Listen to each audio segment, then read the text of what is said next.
สัพพพุทธานุภาเวนะสัพพธัมมานุภาเวนะสัพพสังฆานุภาเวนะสัทธาโสธีพระวันตุโวขอความเจริญในธรรมจงมีแก่บรรดาท่านผู้มีเกียรติและทางสาธุชนที่นับถือทั้งหลายทุกท่านวันนี้ก็เป็นแห่งวาระหนึ่งคืนนี้ก็เป็นแห่งวาระหนึ่งที่อาตมาภาพได้รอคอยเวลต้นบากการเวลาที่ทรมานที่สุดคือการรอคอยแต่ว่าเวลานั้นความจริงแล้วเวลามันก็เคลื่อนไปตามของมันเพราะฉะนั้นท่านจึงกล่าวว่าอันเวลาและวารีมิได้มีจะคอยใครเรือเมล์และรถไฟก็แล่นไปตามเวลาโอและอืดอาดมักจะพลาดสิ่งปรารถนาพลาดแล้วจะโศกาอนิจจาเราช้าไปอันนี้เวลาพระพุทธเจ้าก็ตรัสว่าอเจนติกาลาตนยันติลติโยวโยคุณาอนุปุพังชะหันติการเวลาย่อมล่วงไปราตรีย่อมผ่านไปใช้ชั้นแห่งวัยย่อมละลำดับไปก็จะมีปัญหาพิจารณาว่ามีสัตว์ตัวหนึ่งตัวใหญ่นักหนามีหน้าสามหน้ามีตาสองข้างข้างหนึ่งสว่างข้างหนึ่งริบหรี่มีปาก12ปากมีฟันไม่มากปากละ30ซี่กินสัตว์ทั่วปฐพีสัตว์ตัวนี้คืออะไรใครคิดได้ช่วยตอบมาก็คือการเวลาล่วงไปผ่านเอาวัยของเราล่วงไปปฐมวัยมัชฌิมวัยและปัจฉิมวัยล่วงไปท่านผู้มีเกียรติสาธุชนทั้งหลายส่วนมากที่นั่งฟังนี้ก็ถูกการเวลาพัดผ่านนำเอาสังขารของเราร่วงโรยไปตามกาลเวลาอันนั้นก็เข้าสู่วัยกลางคนบางท่านก็เข้าสู่วัยชราส่วนวัยรุ่นหรือวัยหนุ่มสาวคงไม่มีใครมาท่าฟังแต่นั่นก็ตามวันนี้ก็เหลือแถม2 วันก็จะเจอวันสำคัญในทางพระพุทธศาสนาก็จะมาถึงและวันครบแห่งองค์แห่งพระรัตนตรัยคือ3 รัตนะก็จะครบสมบูรณ์แต่วันที่พระพุทธเจ้าจะนำเอาพระธรรมจักรปวัตนสูตร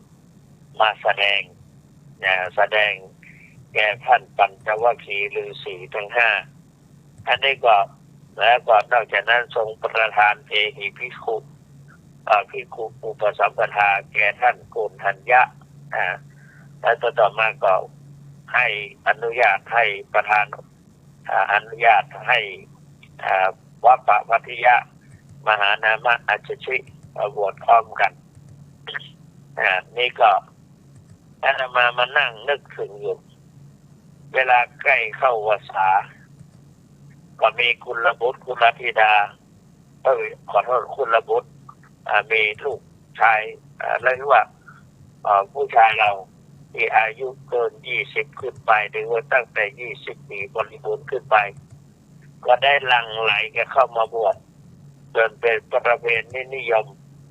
บวชเข้าวสากันเป็นจำนวนมากตอนแรกก็มาเพิ่นเอาประวัติมาจากเพิ่นเอาวิธีมาจากไหนเรียนแบบอย่างจากไหนก็มานึกถึงว่าเนี่ยวันวสุปนายิกาเนี่ยวสุปนายิกาคือวันอาสาฬหภูมิจาเนี่ยก็เป็นวันที่พระพุทธเจ้าทรงประทานเอหิภิกขุอุปสัมปทาแก่ท่านโกณฑัญญพราหมณ์เป็นพระภิกษุสงฆ์เป็นภิกษุรูปแรกในพระพุทธศาสนาก็จะพอแล้วจากนั้นก็จะเข้าสู่พรรษาและนั้นจึงมีกุลบุตรได้เข้ามาบวชในบวรพุทธศาสนาเป็นจำนวนมากแต่ปีนี้2-3 ปีนี้มียศ ลดหย่อนผ่อนผันลงไปแต่วัดพระธาตุเจ้าสรีจอมทองก็ยังมีอยู่เมื่อวันก่อนนั้นวันที่18วันที่18ก็ยังมีผู้ที่เข้ามาขอบวชที่วัดพระธาตุเจ้าสรีจอมทอง19รูป18รูปและก็สามเณรอีกรูปหนึ่งเป็น19นี่จะคุณสุวรรณเป็นพระอุปชฌาย์พระอุปชฌาย์ก็มีคนถามว่าการบวชในโกอู้การบวชลองอู้ให้ฟังสักหน่อยก็ได้ยินคำสมัยอยู่ที่ครูบาพระพุทธบาทตักผ้าหลวงปู่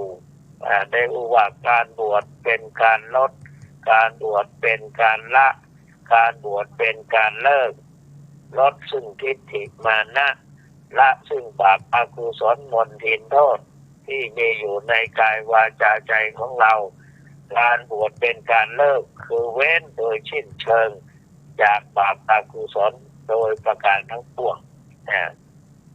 การบวชนี่นะและการบวชก็เป็นการอบรมบ่มนิสัยให้มีความดีที่ติดแน่นอยู่ด้วยคุณธรรมการอบรมยังเป็นการหลอมหล่อชีวิตจิตใจให้มีความสุข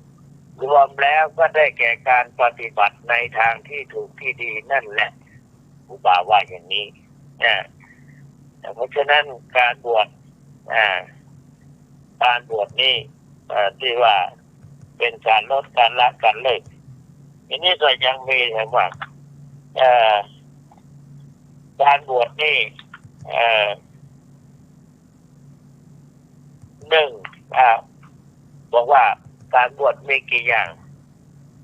ในทางพระพุทธศาสนาเคยได้ยินว่าการบวชหนึ่งอุปชีวิกาบวชเลี้ยงชีวิตแก่แล้วมันมีหนทางไปลูกเต้าเหล่าหลานบ่เลี้ยงตั้งแต่สมัยพุทธกาลก็เข้ามาบวชแทนเพื่อที่อาศัยพระพุทธศาสนาเลี้ยงกายเลี้ยงชีวิตสองปุปกิริกาก็บวชเพื่ออยากจะได้นั่นได้นี่เพราะว่าศรัทธาญาติโยมมีกุลบุตรเข้ามาบวชก็ได้ทำบุญสุนทานโดยคิดว่าอนุตตรังปุญญาเขตังโลกัสสาติพระสงฆ์เป็นเนื้อนาบุญของโลกไม่มีนาบุญอื่นยิ่งกว่าข้าได้บุญแต่ว่ามีบางท่านข้าได้อยากได้เอาปัจจุบันนี้อยากได้มือถือบ้างอยากได้อย่างบ้างเข้ามาบวชแล้วก็สึกไปได้ของเล่นอุปกิริกาอุปมุหิกาบวชลูกหลงคนมาบวชก็บวชแล้วเราจะเข้าใจนะว่าเข้ามาบวชก็บวชก็เปิดบางทีสมัยก่อนเนี่ยมีปัญหาเนาะใครบวชด้วยศรัทธาใครบวชเพราะเพื่อนนายใครบวชเพราะเพื่อนใครบวชเพราะจำใจใครบวชด้วยศรัทธาบวชเพราะเพื่อนนายบวชเพราะเพื่อนบวชด้วยศรัทธาบวชเพราะจำใจบวชเพื่ออยากได้วิชาความรู้บวชด้วยศรัทธาในพระรัฐบาลบวชด้วยศรัทธาพระรัฐบาลเนี่ยสมัยแต่ก่อนท่องไว้เอตทัคคะพระรัฐบาลนี่เป็นลูกคนเดียวของพ่อของแม่และอยากเข้ามาบวชในบวรพุทธศาสนาบักกิจยอมอดข้าวอดน้ำพ่อแม่ยี่ได้ผลสุดท้ายก็อนุญาตให้ไปบวชเรื่องมันยาวก็ได้บวชด้วยศรัทธาบวชเพราะเพื่อนว่าบวชเพราะเพื่อนนายอายสากุลบุตรว่าที่นี่วุ่นวายหนอที่ขัดข้องหนอหนีออกจากปราสาทเดินเข้าไปยังวัดเชตวัน ได้ฟังเทศนาของพระพุทธเจ้าอนุปุพิกถาและจตุราริยสัจก็ได้เป็นพระอรหันตาในบวชพ่อเบื่อนายเพราะเห็นสรีระของหญิงสาวกำนันต่างๆมีอาการวิกลวิกาย พิกลพิการสุดท้ายก็เบื่อหน่ายพอได้เข้ามาบวชในบ่บวชเพราะเบื่อหน่ายใครบวชเพราะเพื่อนสหายของพระยศ14 คนมีปรากฏในตำนาน4 ท่านพระวิมละพระสุภาหุปุณณชิขวัมปติวิมละสุภาหุปุณณชิขวัมปติที่ปรากฏชื่ออันนี้บวชเพราะเพื่อนบวชเพราะจำใจให้บวชเพราะจำใจจำอกจำใจ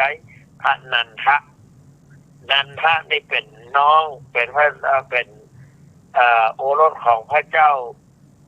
สุโกธนะถ้าจำแม่นนะถ้าประจับจำบ่ผิดนะถ้าผิดก็ขออภัยสุโกธนะเพราะนั้นถ้าประจับนั้นถ้าเป็นพระโอรสของพระเจ้าสุโธธนะอันนั้นสุโกธนะพระอานนท์เป็นพระโอรสของพระเจ้าสุโธธนะแต่ไม่ใช่เกิดจากยะโสธราหรือพิมพะไม่ใช่เกิดจากมายาเทวี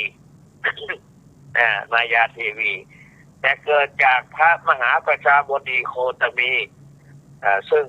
เป็นน้องสาวของมายาเทวีซึ่งเป็นพระชายาพระมเหสีของพระเจ้าสุโธทนะเป็นพระมารดาของเจ้าชายสิทธัตถะนี่นั้นแล้วก็มีน้องสาวอยู่คนหนึ่งชื่อว่ารูปนันทารูปนันทานี่แปลว่าความเพลิดเพลินในรูปร่างของตนก็เกิดมาเป็นผู้หญิงงามพอเป็นตันใดก็งามยังกายเป็นตันใดก็งามก็จึงมีความเพลิดเพลินลุ่มหลงมัวเมาในตัวเก่าถ้าเป็นงามแท้เนาะนี่ก็งามนี่ก็งามยิ่งก็งามนี่ก็งามคนก็ชมกันเพื่อเขาใส่ชื่อนันทะนี่ก็แปลว่าความเพลิดเพลินเหมือนกันวันหนึ่งนันทะก็แต่งงานทรงอภิเษกสมรสนางคณะพระกัลยาณีพระมเหสีซึ่งแต่งงานกันใหม่พระพุทธเจ้าก็แต่งงานแล้วก็เสวยแล้วก็เอาบาตรใส่มือแก่เจ้าชายนันทะแล้วก็ทรงดำเนินเสด็จดำเนินนำหน้าของเจ้าชายนันทะไปเจ้าชายนันทะก็วิ่งตามเอาบาตรวิ่งตามไปนึกว่าพระพุทธเจ้าจะรับเชิงบันไดที่ประตู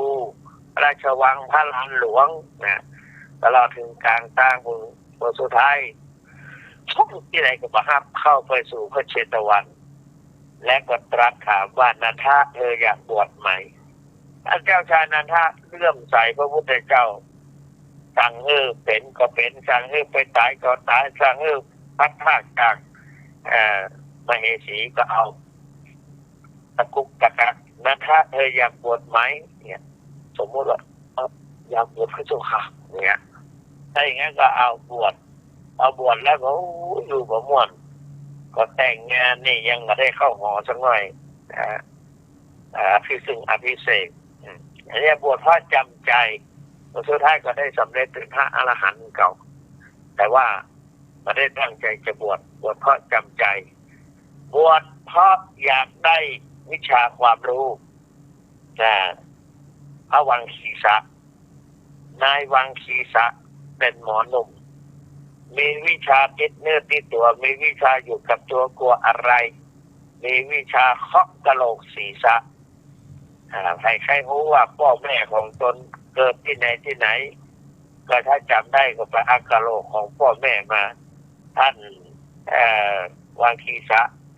ร่ายเวทมนต์แล้วก็ไม้เท้าเคาะกะโหลกศีรษะป๊อกก็บอกว่าพ่อของเจ้าตอนนี้ไปเกิดบนสวรรค์นู่นนะเนี่ยผมก็ดีใจเอาเงินทองไปเคาะแทนคนหนึ่งตอนนี้สามีของเจ้าไปเกิดในนรกโน่นลูกเมียก็ให้ก็พูดจาวิธีแก้ไขหายไปเกิดเป็นยังมีมดไปเกิดเป็นสัตว์เป็นไรฉานอันนี้สวัสดิ์สามมนทีนี้ก็เป็นพระพุทธเจ้าไปหาพระพุทธเจ้า ไปท้าแข่งพระพุทธเจ้าพระพุทธเจ้าก็เปิดโอกาสให้อันวางคีสะก็ดูอย่างวางคีสะก็เคาะศีรษะอย่างต่างๆบนสุดท้ายพระสัมมาสัมพุทธเจ้าก็เอากะโหลกของพระอรหันต์มาเคาะเอากะโหลกของพระโสดาบันมาก็บอกว่าเกิดในสวรรค์จันทร์นั้นจันทร์นี้เอาพระสกทาคามีมาก็เกิดในจันทร์นั้นจันทร์นี้บนสวงสวรรค์เอาพระอนาคามีมาเคาะบอกว่าตอนนี้เกิดในชั้นพรหมนั้นพรหมนั้นพรหมนี้ทีนี้เอาศีรษะของพระอรหันต์มาเคาะป๊อกป๊อกอรูนึกมาออกไม่เห็นภาพพจน์เลยเคาะแล้วเคาะเล่าท่องได้ก็ทำไมเป็นเช่นนี้นะพระพุทธเจ้าก็ถามว่า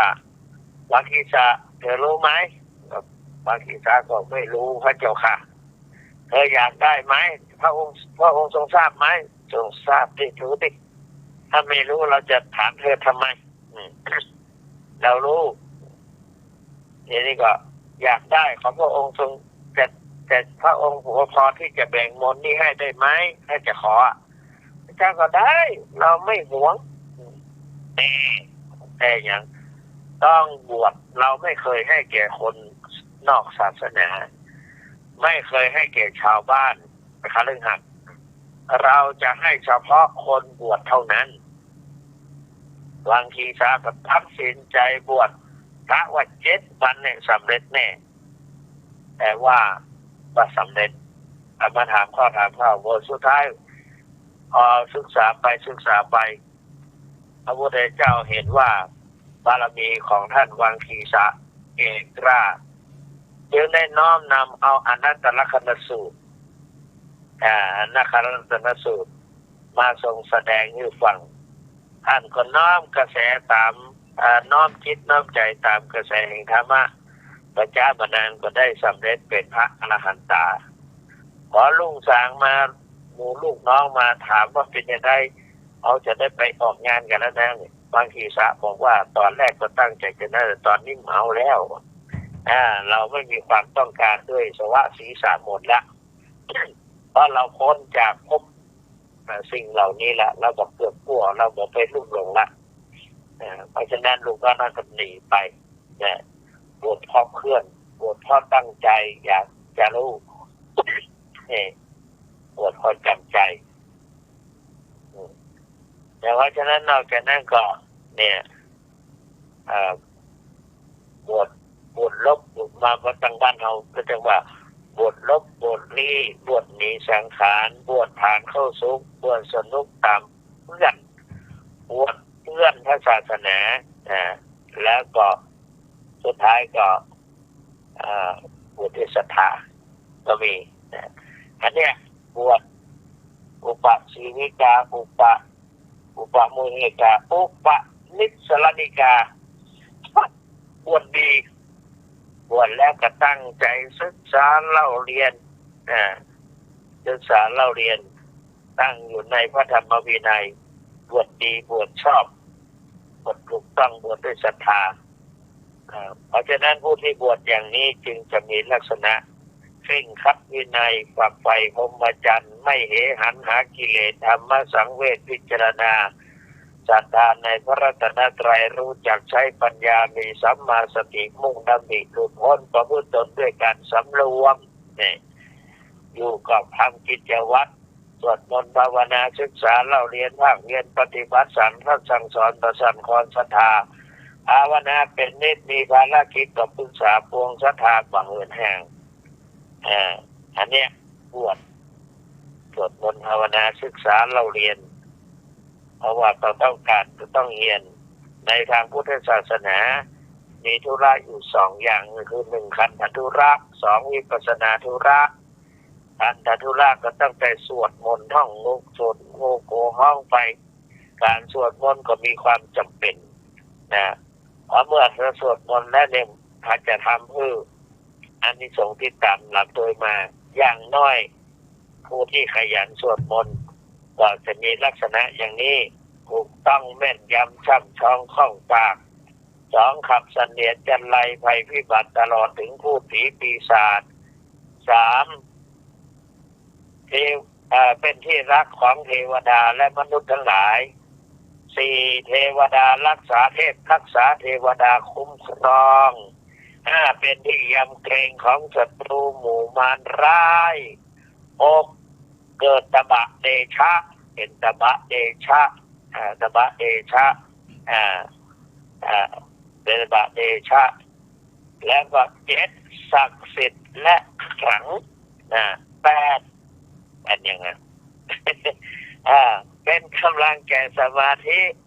นั่งสมาธิติดไว้เก้านั่งสมาธิได้ทนนานสิบเป็นประโยชน์ต่อตนเองทั้งในปัจจุบันและผู้อื่น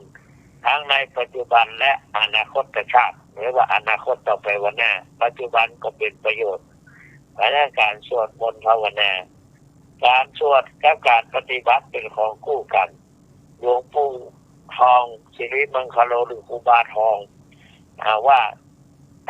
สวดมนต์เป็นยาทาวิปัสสนาเป็นยากินเพราะได้เป็นยาสวดมนต์นี่อย่างหลายลูกหลายตนที่อาพาธสวดมนต์เขาเอาบทสวดไปอย่างโพธิสังโฆเนี่ยโพธิสังโฆสติสังฆาโตธัมมานังวิจโยตถาวิริยัมปิติปัสสติโพธิสังฆาเจตถาปะเลสมาธุเปกาโพธิสังฆาสัตเตเตสัพพะราสินามุนินาสัมมาทัคขาตาภาวิตาภาหุริกตาสังวัตตันติอภิญญาญาณิปานาเจโพริยาอิเตนะสัจวัจเจนะโสติเตโหตุสัพพะเอกสมิงสมัยนาโรโมคลานากัสปังคิลาเนทุกิเตทิสวาโพชังเทสตาเทสยิเตเจตังอภินันติตวาโลคามุติสุตังกันเนเอเตนะสัจวัจเจนะโสติเตโหตุสัพพะเอกธาธัมมาราชาภิเกนะเยนะปิติเดตุจุนดาเถเรนะสัญญวะปนะเปตวนะสัตตังธรรมโมทิตวะจาบาลตมาวุฒาสิฐานะโสเอเตนะสัจวัจเจนะโสติเตโหตุสัพพะปะหินะเตจาบาลตินะนัมปิมะเอเสนะมะคาตะกิลาสาวะปะตาปุปติธรรมตังเอเตนะสัจวัจเจนะโสติเตโหตุสัพพะบทพุทธชงบทที่สองนั่นแหละเอกหาธรรมราชาภิเอกสมิงสมัยเยนะโหโมคคลานันจะกัสสปัญจะเนี่ยโมคคลานันจะกัสสปังพระโมคคลานะและพระกัสสปะกิลาเนทุกิเตทิสุวาเนี่ยก็เกิดอาพาธขึ้นมาเอาอะไรเจ้าวันนำเอาบทโทษชงมาสวดอย่างที่ท่านเจ้าคุณท่องเมื่อกี้พอสวดบทโทษชงแล้วปรากฏว่าท่านโมคคัลลานะก็ดีท่านกัสสปะก็ดีหายจากการอาพาธมีกำลังวังชาแข็งแรงมีจิ้มหน้าเป่งหน้าป่วยขึ้นมามีเตชะกำลังมาเพราะนั้นท่านสาธุชนทั้งหลายเวลาเจ็บไข้ได้ป่วยมันเป็นการขับเสน็จจันไรภัยพิบัติแล้วก็ระงับดับโรคภัยไข้เจ็บสวดมนต์สวดมนต์แล้วก็เป็นประโยชน์ต่อตนเองและผู้อื่นและตัวเองกับเวลามีส่วนก็สาธยายสวดมนต์เป็นการค่อยกระจายกิเลสอันอยู่ในเนื้อในตัวค่อยเหือดแห้งหายไปกับน้อยและมีความเชื่อมั่นในตนเองเป็นประโยชน์ต่อสาธุชนทั้งหลายก็คือเวลามีกิจหรือว่ามีกิจที่เกิดขึ้นเพราะว่าจะเป็นงานมงคลก็กินแขกแต่งงานขึ้นบ้านใหม่ทำงานทำบุญประจำปีแล้วเคาะต่อดวงชะตานิมนต์ทุกเจ้าไปสวดมนต์ไปเจริญพระพุทธมนต์ขั้นในงานอาวมงคลคืองานเจ็บงานตายงานป้ายยามหนีก็นำไปสวดพุทธมนต์ได้แก่กุศลธรรมะอกุศลธรรมะหรืออภิธรรม7กัมภีร์มาติกาธรรมนิยามสูตรอธิตปริยายสูตรอนัตตลักขณสูตรอย่างเหล่านี้นำไปสวดเป็นประโยชน์ฉะนั้นนี่ก็คือนอกจากนั้นเมื่อบวชแล้วได้อานิสงส์โดยว่าเมื่อละอ่อนฟังเราอ่อนพุทธศาสนาที่พระบวชสามเณรภาคฤดูร้อนเราถามว่าตุลุง การบวชแล้วได้อานิสงส์อย่างใดก็บอกว่าละพยศลดมานะดับความร้อนทอนความเมาช่วยประเทศชาติเป็นญาติแห่งพระศาสนาทดแทนพระคุณบิดามารดาได้ชื่อว่าเป็นคนสุขพ้นทุกข์แล้วก็ถามเขาว่ามีกี่ข้อละพยศลดมานะดับความร้อนทอนความเมาช่วยประเทศชาติเป็นญาติศาสนาทดแทนพระคุณบิดามารดาได้ชื่อว่าเป็นคนสุขพ้นทุกข์แต่สถานลองไปนับของเราว่ามีกี่ข้อละพยศลดมานะดับอะไรมาแต่ว่าจะคำเดียวสักพูดเดียวจะไม่ตอบปัญหาว่ามีกี่ข้ออานิสงส์ละพยศลดมานะดับความร้อนทอนความเมาช่วยประเทศชาติเป็นญาติศาสนาทดแทนพระคุณบิดามารดาได้ชื่อว่าเป็นคนสุขพ้นทุกข์นับ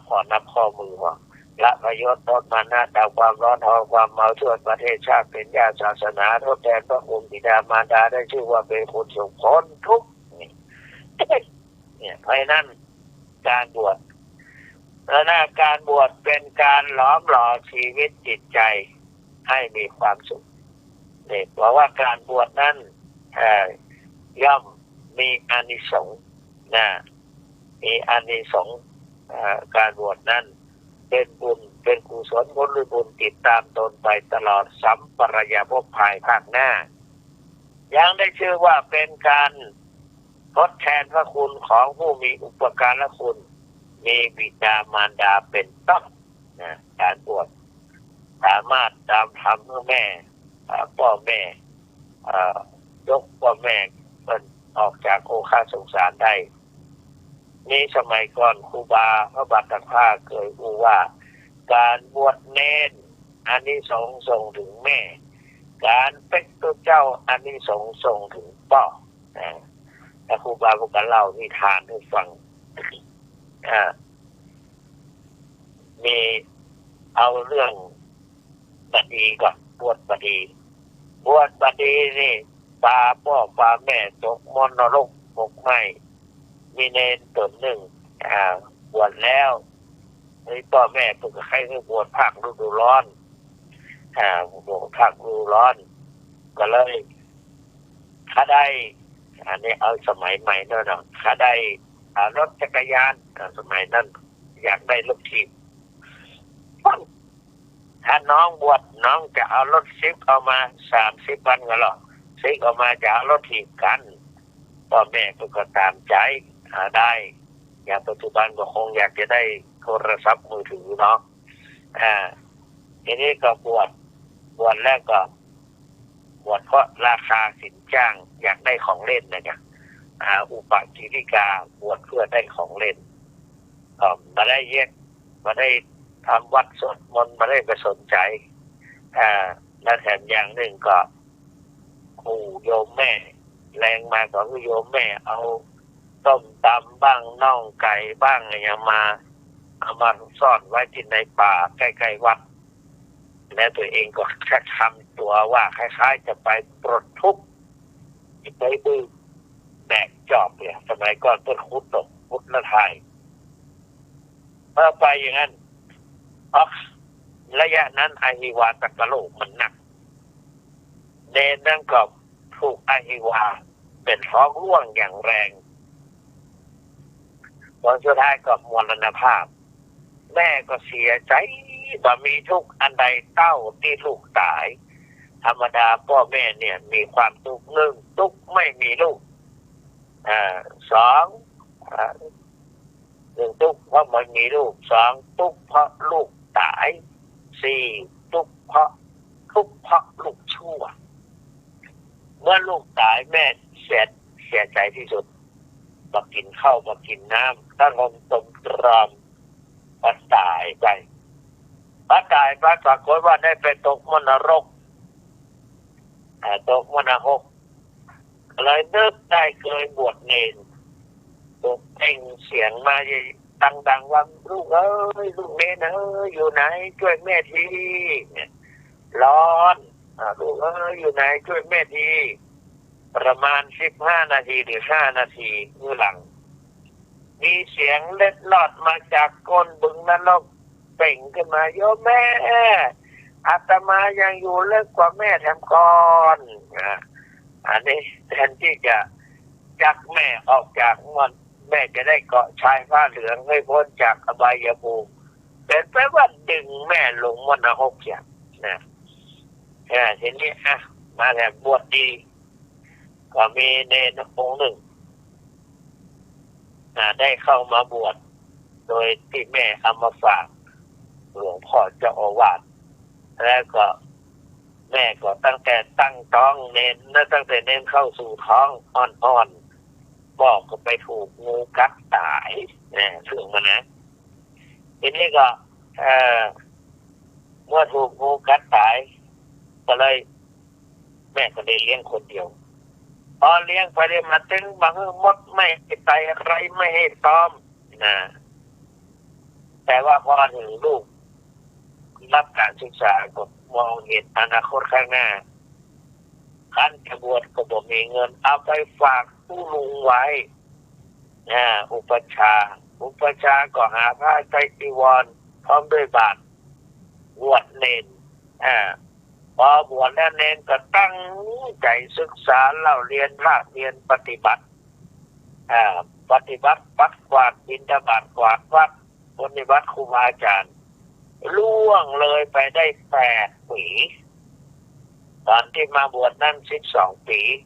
เพราะฉะนั้นคนหนึ่งบอกว่าคุณธรรมมีดา21คุณธรรมมารดา12เพราะว่าเอาการน้ำนมคุณของแม่มี12เด็กอายุได้12 ปีบวชอันนี้สงจะถึงแม่พอจะเป็กทุเจ้าเต็มสาวย่าง21คุณบาบิดา21คุณบามารดา12คุณบาโพศพ39คุณบาเจ้า56คุณบาสะธรรมเจ้า38นี่นะพอไปปีนั้นในแม่ก็ตั้งแต่ลูกบวชเข้ามาก็บอกไปยุ่งเกี่ยวกับลูก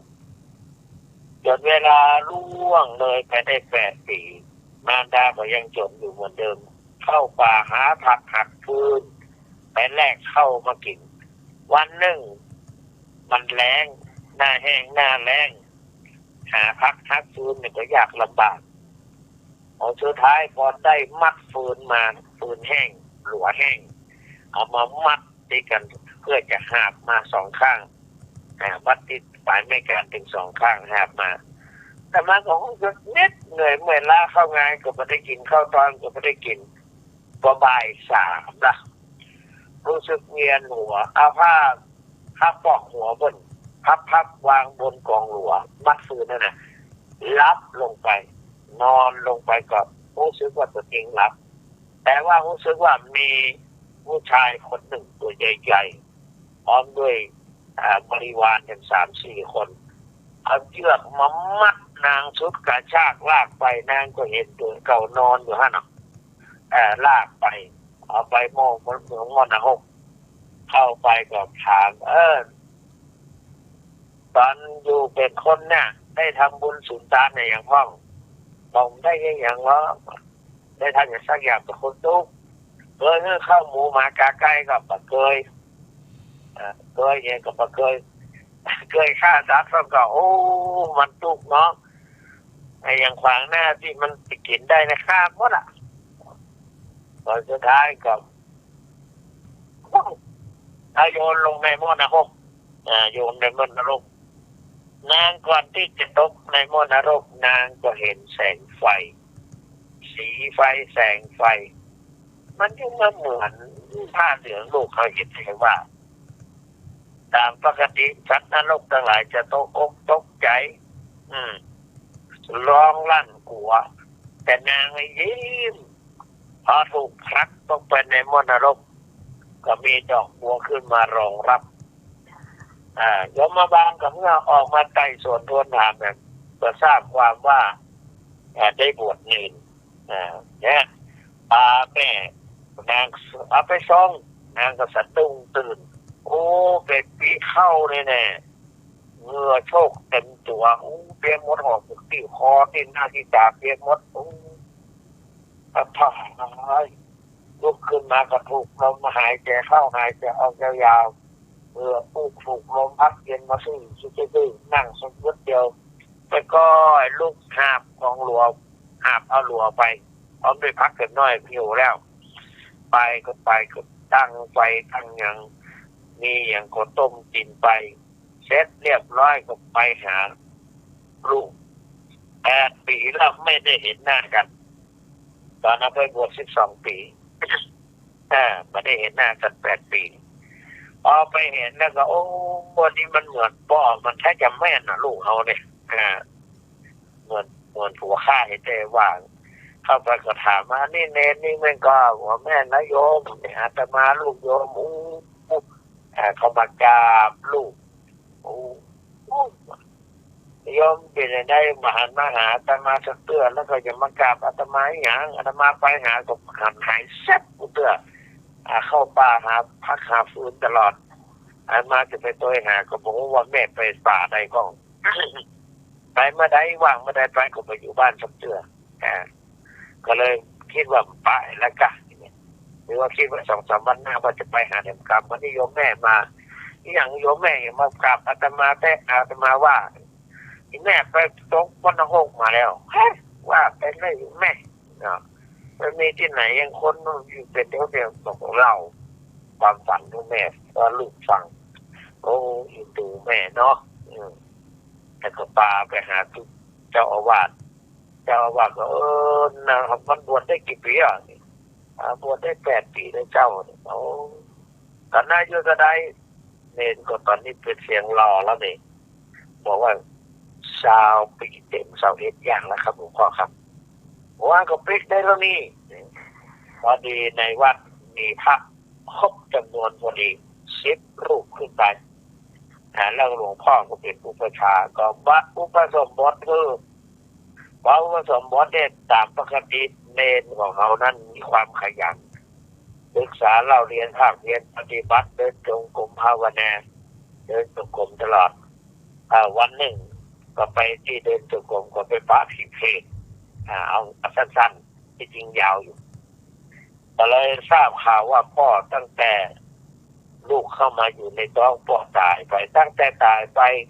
เข้าเม็ดหนึ่งน้ำหยดหนึ่งปักด้วยไหลผ่านลำคอเขาเลยเนี่ยเอาตู้ตรงนั้น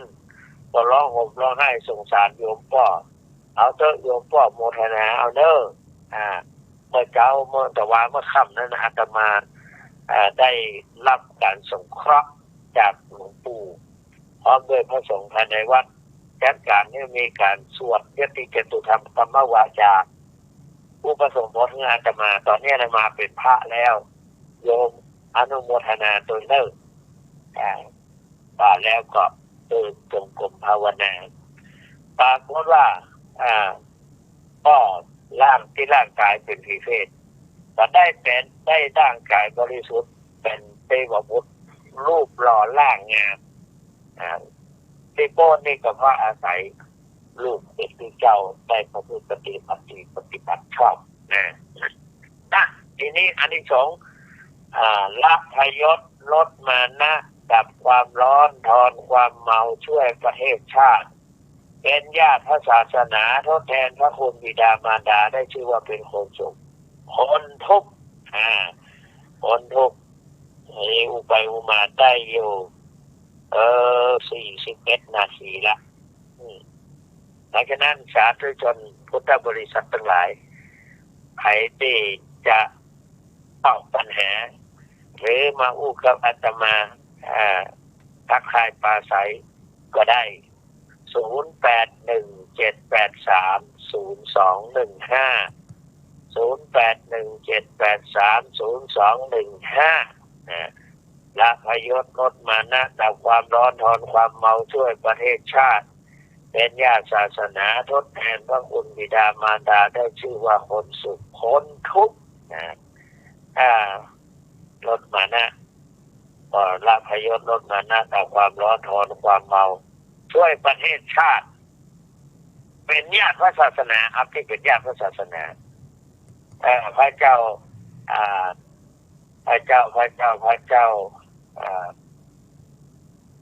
พระเจ้าเนี่ยนะอย่างนั้นเด้อพระเจ้าโศกมหาราชนะไม่ใช่หรอกพระเจ้าโศกมหาราชนี่มาทีหลังนี่อ๋อสังฆายนาที่หนึ่งสังฆายนาพระเจ้าเนี่ยนะสังฆายนาพระเจ้าโศกมหาราชนั่นแหละพระเจ้าโศกมหาราชนั่นแหละพอได้เป็นพระโมคคัลลีบุตรติสเถระสนทนากันเพราะว่าช่วยเหลือเกื้อกูลเกี่ยวกับตติยสังฆายนาถ้าวันดีพระไทยโยมดีอกดีใจโยมได้เป็นญาติศาสนาปรากฏว่าพระโมคคัลลีบุตรติสเถระว่ายังใจเกือต้องคือ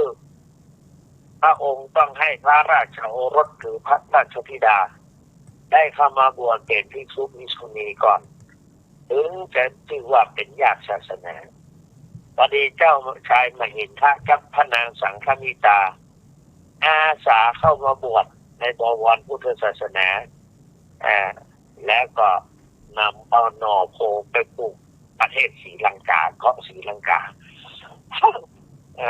เนี่ยก็คือเป็นประวัติที่ว่าทศบิดามารดาเนี่ยพระเจ้าเป็นญาติศาสนาก็เขาจะบวชพระพุทธเจ้าพระเจ้าสุโธทนะได้ขอเมื่อพระพุทธเจ้าถ้าว่าจะบวชกุลบุตรก็ต้องได้รับอนุญาตจากพ่อจากแม่ก่อนเพราะว่าพระองค์ทรงเสียพระทัยหนึ่งสูญเสียเจ้าชายสิทธัตถะสองเจ้าชายนันทะสามเจ้าชายราหุลมันมีให้สืบพระราชสมบัติได้สืบแทนพระราชสมบัติเอาทรงเสียใจและก็ได้ทูลขอว่าต่อไปวันหน้าถ้าทุกเจ้าลูกใดอุปชาลูกใดจะบวชจะเป็นกุลบุตรก็ขอได้รับอนุญาตจากพ่อแม่หรือผู้ปกครองคนก่อนนี่อันนี้สมัยก่อนเคยเรียนมานะ081-783-0215 แต่ว่ามันดังแล้วมันดังเนี่ยถ้าญาติโยมเรือ7 นาทีไผ่ผู้หนึ่งผู้ใดจะโทรเข้ามาเจริญพรเรียนเชิญเนอะเรียนเชิญ0817830215แต่ก็มาเป็นอย่างนอนฟังสบายๆวันนี้ไม่จะอู้เรื่องกรรมฐานภาวนาพอดีมันเข้าใกล้พอได้ไปเป็นอุปชาบวชลูกบวชพระก็เลยนึกถึงอานิสงส์อานิสงส์คงจะได้ว่าบวชมีกี่อย่างบวชแล้วได้อานิสงส์อย่างใดอย่างใดพอจะนึกจะออกบางทีก็อาจจะนึกมาออกแต่วันนู้นท่านนึกออกก็จะได้มาซ้ำแห่งวันนี้ก็พูดถึงอานิสงส์แล้วก็วันอาสาฬหปูชาอาสาฬหะน่ะปูชาประเด็นนี้โควิดเข้ามีการประชุมคณะสงฆ์ประชุมซูมออนไลน์ซูมถ้าเป็นได้ตักขึ้นรูปตัวเก่าก็จะปรากฏบนจอเต็มจอท่านเจ้าคณะจังหวัดเชียงใหม่พระเดชพระคุณหลวงพ่อเจ้าคุณพระเอกปริยัติเดชพระคุณท่านเจ้าคุณพระเอกสิงหวราจารย์และก็ท่านพระครูโสพลปริยัติดำเนินการควบคุมอยู่แล้วก็เจ้าคณะอำเภอ25อำเภอเลขารองอำเภอแหมมีอยู่90 กว่ารูปเต็มจอก็ได้ประชุมกันมาพูดถึงประเด็นนี้โรคโควิดมันร้ายแรงมันฆ่าเอาชีวิตของคนไปเป็นจำนวนมากวันก่อนนั้นหลวงพ่อรองเจ้าคณะอำเภอสันปะตองรูปที่2ได้ส่งภาพเหตุการณ์ที่คนยังมาจ่ายเตื้อเขาเอาพลาสติกไปห่อแล้ว ที่ประเทศอินโดนีเซียเต้นยุกยุกยิกยิกยุกยุกยิกตากแดดเอามาเลยได้ตอนแรกก็ว่าทุกคนอาตมาก็ว่าทุกคนโอ้มีน้ำใจเลยแต่เพิ่นยังตายเตื้อเอาไปตากแดดเอาพลาสติกใส่ไปห่อเพิ่นแล้วก็พอเราไปถ่ายรูปเขาไปยืนดูกันเฉยเลยอาตมาว่าอู้จึงมาขอไปเกิดในประเทศอินโดนีเซียก็จะเพราะว่าไปแล้วชีวิตคนมันมีความหมายเจ็บไข้ได้ป่วยเขาอยากจะคือตายทันทีแต่จริงมันนึกถึงอย่างหนึ่งแดดแสงแดดเนี่ยมันฆ่าโควิดอาจจะเป็นไปในทางนี้อย่างหนึ่งแต่ว่าก็บอกควรจะใช้พลาสติกไปห่อไปหุ้มมือหายใจไม่ค่อยออกนอนงอคดกันว่าแค่เนี้ยไอ้คนที่เป็นอันเนี้ยเพราะนั้นก็เลยบอกว่าคาถาเราก็ต้องอย่าประมาทการฟังเทศน์ฟังธรรมอาตมาภาพมีตัวเจ้าอยู่ร้อยกระตุ้งกระตุ้งเจริญพรกระตุ้งตกใจสุมาให้ต้นเจริญพรเจ้าสุวรรณเมธีถูกต้องดีเจริญพรวัดสีชมพูไอเปียคนนั้นอำเภอกาฬปีเนาะนั่นนะดีจ้ะตอนนั้นน้องอย่างก็ขอบคุณมากอายุวันนั้นสุขังพลังวันนี้คุณแม่โทรมาจากสระปีเป็นคนแรกอายุวันนั้นสุขังไม่ลืมอายุวันนั้นสุขังอาบุษปงอายุวันนั้นสุขังพลังสายที่หนึ่งผ่านไปยังมีเวลาพอแล้วเนี่ยเหลือ6 นาทีใครจะโทรเข้ามาผู้ใดจะโทรเข้าไปหาพระเจ้าคุณเดินหน้าอยู่คนเดียวของงอมเหมือนกันนะวันนี้มีใครมาเคาะประตูวันก่อนมาเคาะประตูคนลูกคนชาติอะไรที่จะโทรเข้าไปหาพระเจ้าคุณ0817830215ลูกมาเปิดไฟเลยเราเปิดไฟเขาก็หาพระเจ้าคุณจะถามยังก็ได้หรอกถามยังก็ได้แต่บอกว่ามาถามก็วันนี้ไปบวชพระที่ไหนได้ทุนจากไหนมาแล้วได้เจริญพ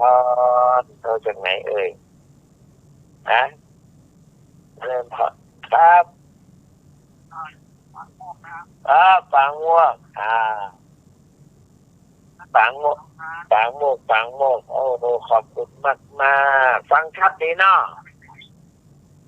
เจริญพรครับ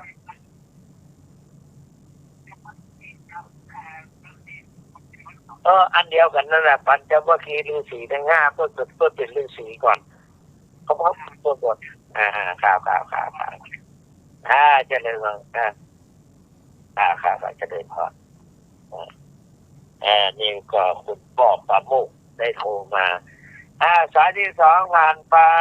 สายที่3เนี่ยก่อนวันนี้มีอุบาสกมีถึงอุบาสิกานะแล้วก็อยากจะฟังสายต่อไปไว้หน่อยตุลิตังนาคัสถะโหเขาไปหาพระเจ้าคุณมันพอจบแล้วก็จะได้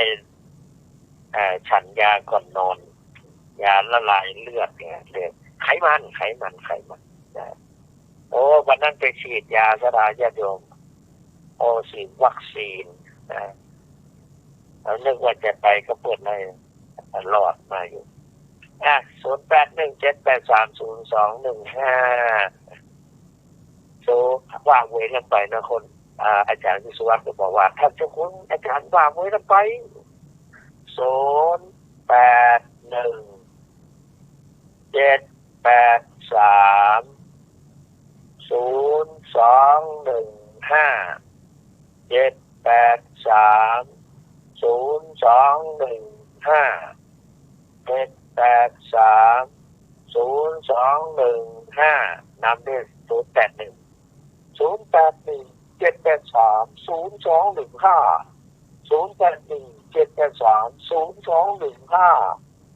รโมชั่นชา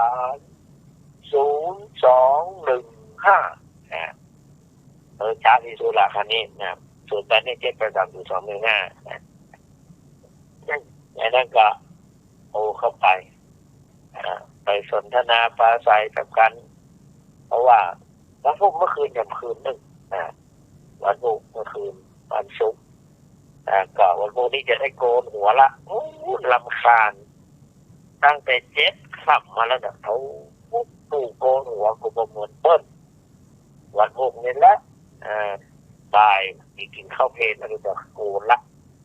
ไม่สนอะไรทั้งนั้นละเตรียมโกนหัวเพราะฉะนั้นท่านสาธุชนทั้งหลายตอนนี้กี่โมงแล้วนะยังเหลือ15 นาทีเดี๋ยว5 นาทีนาฬิกา0817830215ก็สกับแกงมีก่อนวันนี้จะมาไปบวชพระ2 รูปที่อำเภอสกับแกงประธานอนุโมทนาโดยเนิ่นก็อาตมาได้เจ้าภาพที่จากกรุงเทพก็เมื่อก่อนเคยไปอยู่วัดเทพากรมาแล้วนี่913สุดท้ายเจริญพรเจ้าอันนี้เราชักไหนปะคอยใต้สัตว์ปะคอยใต้เมื่อก่อนอาตมาไปออกอากาศที่สถานีวิทยุวปท2 ตี 4กันไปละไปที่ก็เป็นรับขับห้องไทยแต่แล้วห้องกันสถานีคือห้องไทยทอดให้เจอโทรมาจะได้ยินเสียงชัดดีก่อนสาธุบุญกุศลมาให้ได้จ่ากดติดก่อนว่าเขามีสายเข้ามาแถบแล้ว975เจริญพรโทรจากไหนนักแน่นดีสันทรายหลวงเนี่ยวัดป่าลานป่าต้นลานเนาะก็สมัยก่อนต้นลานนักกว่า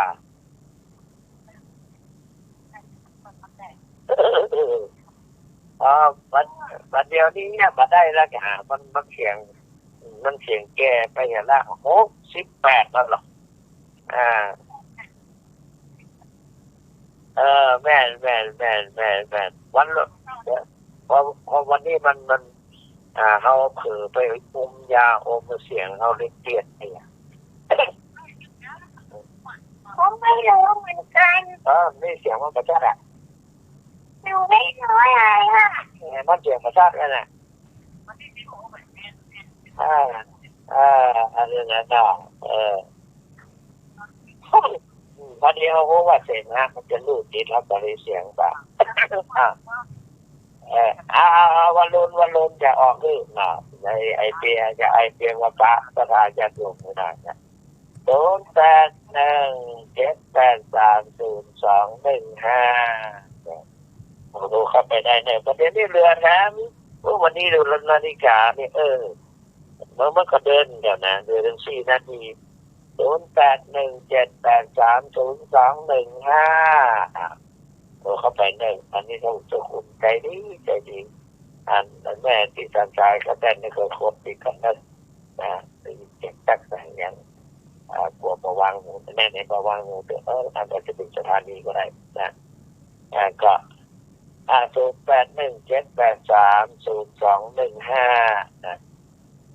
มาได้วางหูตัวประวังหูกดปิดดีกว่านะแล้วสายมันจะได้เข้าไป0817830215นะก็ดีอกดีใจศรัทธาญาติโยมทั้งหลายโทรเข้าไปอู้กันไปเยี่ยมกันนี่เนาะระยะนี้ก็มีคนตามเตียจัดหนักคุณแม่นี่คุณแม่นี่ตามเตียพร้อมด้วยลูกหลานที่ประตูหายา ร้านไอ้ยังเด็ดไอ้น้ำบำรุงเนี่ยนะแม่นี่ลืมชื่อไปละต้น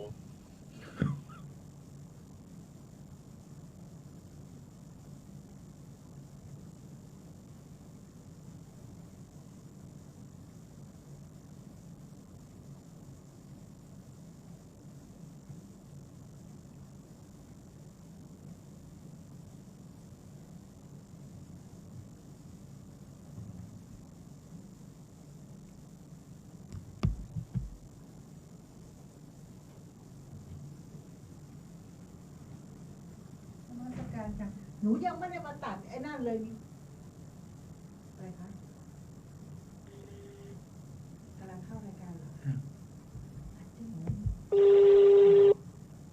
วัดรู้จ้าครับผมนิมนต์เลยครับจ้าก็ต่อเลยครับครับ0817830215ตะกี้มันหลุดไปนึกนะมันหลุดไปอาตมาก็บอกโอ้อาจารย์ต้องบอกว่ามันหลุดไปนะเพราะนั้นตอนนี้เสียงมันดังแล้วศรัทธาญาติโยมขออภัยโดยเพราะว่าโทรศัพท์เครื่องนี้น้องชายเพิ่งซื้ออ่านว่าตุปี้เจ้าคุณปี้เปิดออกอากาศก็อยากจะได้บุญได้กุศลเอาโทรศัพท์ใหม่มาหมดใช้ไล่ยังไม่ได้โทรหาไปกำเตือเครื่องนี้เอามาไว้ออกเป็นการกุศลโดยเฉพาะคุณอานนท์นวลใจอยากถึงตุปี้ใจออกอากาศฮัลโหลอันนี้0817830215เด้อ12เสียงมาเข้ากันไอ้ยังไงเนี่ยขึ้นมาแล้วบัดไปตามใส่กัน0817830215ศรัทธาสาธุชนทั้งหลายก็วันนี้อันนี้ยังคงนี่อันนี้เยอะฮัลโหลโยมแม่ตะกี้บอกวางสายพอที่เริ่มมีไปโทรเข้ามาแล้วก็แก้ๆเลยนะเอาละตีก่อนว่าปิดสายโยมแม่ที่สันใจเขาบอกว่ามันจะได้ก็แก้ๆเจริญพรตะกี้โยมแม่เพิ่งบอกวางสายขออภัยเจริญพรโทรจากไหนพูดไปแล้วนะพูดเป็นอย่างนะวันนี้ก็คงจะเอาตัวเอียเนาะเพราะว่าสายรับไปคำหนึ่งแล้วก็ตอนนี้ก็ติดต่อก็เหมาะพอควรแล้วเพราะวันพรุ่งนี้ก็จะมีผู้ที่จะมาถวายเทียนก็มีอยู่แล้วก็จะได้จัดรูปแบบจะประชุมกันรูปแบบเพราะว่าคณะสงฆ์จังหวัดเชียงใหม่ก็มีหนังสือออกมามีหนังสือ3 ข้อเกี่ยวกับเรื่องให้ใช้สถานที่ไม่เกิน50 คนไม่เกิน50 คนพอดีว่าพระราชเจ้าสิริจอมทองเนี่ยเพิ่นมีประเพณีของเพิ่นมีเทศ5 คู่วันพระนั่นจะมี5 คู่มีพระธรรมจักรปวัตตนสูตรตอนแรกว่าจะอู้เรื่องพระธรรมจักรปวัตตนสูตรกล่าวถึงอย่างวันพรุ่งนี้คงจะไปพูดวันพรุ่งนี้จะไปค้นดูดีๆก่อนว่าธรรมจักรปวัตตนสูตรนั้นเปิดอู้ถึงอย่างนะแล้วก็นอกจากนั้นก็มีทำหลายๆผู้ทำพื้นเมืองได้แทนศีลต่อไปก็มีวันละ3 ผูกแต่เราก็จะฟังออนไลน์ศรัทธาญาติโยมไลน์ของวัดพระธาตุในวันพรุ่งนี้จะถามก่อนว่าออนไลน์ได้เปิดฟังกันอย่างไรเปิดกันอย่างไรศรัทธาญาติโยมก็จะได้ฟังเพราะว่าวัดพระธาตุนี้พระจอมทองได้นิมนต์พระสงฆ์ผู้มีความชำนาญในการเทศพื้นเมือง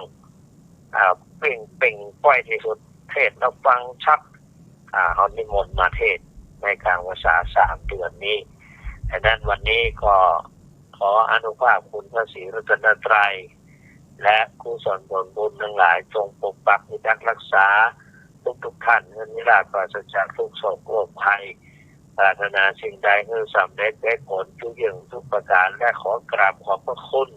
อาจารย์วิสุวัฒน์พระครูสมุวิสุพระครูวิสุวัฒน์ที่ได้เมตตาให้สถานีโทรไปหาแล้วก็เปิดโอกาสให้ได้ใช้สถานีพบปะกับท่านศรัทธาประชาชนวันพรุ่งนี้แถมวันหนึ่งวันนี้สุขสวัสดีจงปีแก่ท่านสาธุชนทั้งหลายทุกท่านเถิดขอเจริญพร